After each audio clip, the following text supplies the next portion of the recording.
сомдук Боорсок. Ооба, Боорсок Ош мэриясы өткөргөн тендерлердин биринде ушундай окуя болгон. Боорсокко деп 100 000 сом бөлүнүп, бирок анын дайыны жок. Ушул жана башка тендерлердеги мүчүлүштүктөрдү Тмедианын фактчекерлер командасы 5 жыл бою элге ачыктап келебиз. Команда ачык булактарды колдонуп, Кадамжай шаарындагы 6,5 миллион сом жумшалып, урап аткан фонтан тууралуу материал жасаган.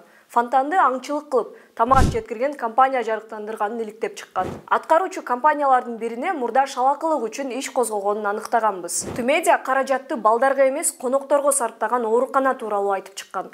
Ош облустар аралык балдардын жана өспүрүмдөрдүн кургагучукка каршы ооруканасын күмөн жараткан тендерлер тууралуу айтып бергенбиз.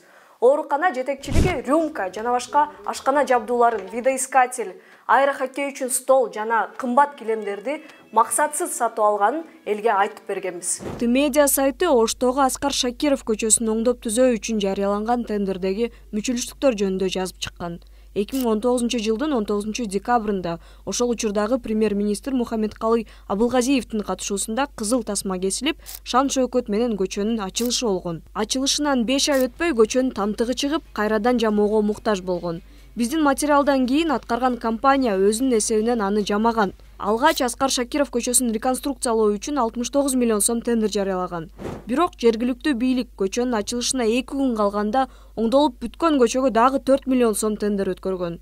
Андан 3 ай өтпөй 2020 жылдын март айында 3,5 миллион сомго Аскар Шакиров көчөсүнө дагы бир тендер жарыяланганы анык болгон. Мындан сырткары Ош шаарынын мурунку вице-мэри Жасур Азимов 5 жыл ичи тендерлерге катышып 36 миллион сомдон ашуун акча өндүргөнүн иликтегенбиз. Жогоруда айткан 5 тендердеги мүчүлүштүктөрдүн суммасы 48 миллион сомдон ашуун каражат болот.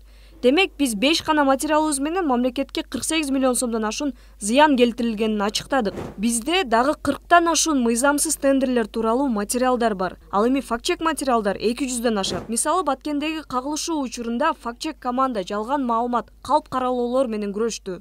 Кыргыз жоокерлери Тажикстандын жарадар жоокерлерин ташып бара жаткан тез жардам автоунаасына ок чыгарды деген маалыматтын жалган экенин далилдедик. Баткенге кол салган адам мурдагы оппозициянын тала командири экенин таап тактадык. Мындан сырткары фейк маалыматтар менен күрөшүүдө социалдык тармактардагы шылуундардан тарта мамлекеттик ишканалардын мыйзамсыз иш-аракеттерин аныктоого аракет кылдык.